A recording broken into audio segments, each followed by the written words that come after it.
Bonjour à tous. L'Évangile, la bonne nouvelle du salut, est une parole extraordinaire parce qu'elle nous libère.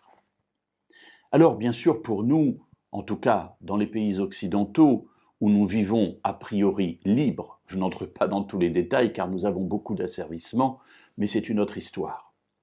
Mais pour nous c'est peut-être plus difficile à comprendre. Il faut voir que cette parole est donnée dans un temps où l'esclavage règne. Il y a des maîtres, il y a des seigneurs, il y a des esclaves. Et voilà qu'une parole est portée par un petit groupe de personnes, les croyants en Jésus comme Messie d'Israël, disant à ces personnes esclaves qu'elles sont libres en Dieu par Jésus. C'est une bonne nouvelle, c'est un évangile. Et c'est effectivement une bombe atomique dans la pensée des gens de l'époque.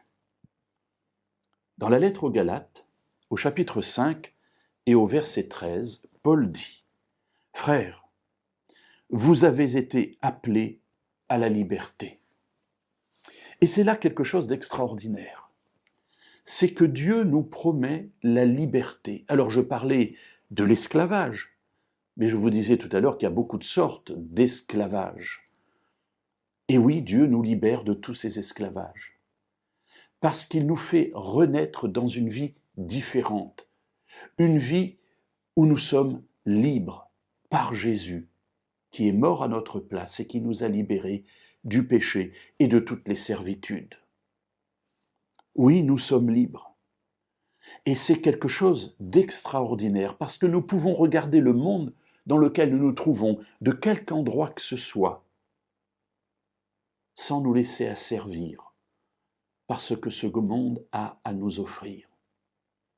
Mes amis, faisons attention à la manière dont nous vivons, parce que nous qui avons été appelés à être libres, parfois nous acceptons de nous laisser asservir à nouveau par ces choses anciennes qui ont été pour nous parfois des pièges. Ne rendons pas inutile ce que Jésus a fait pour nous et vivons librement. Nous verrons demain comment l'apôtre Paul développe ce sujet, toujours dans cette lettre aux Galates, au chapitre 5.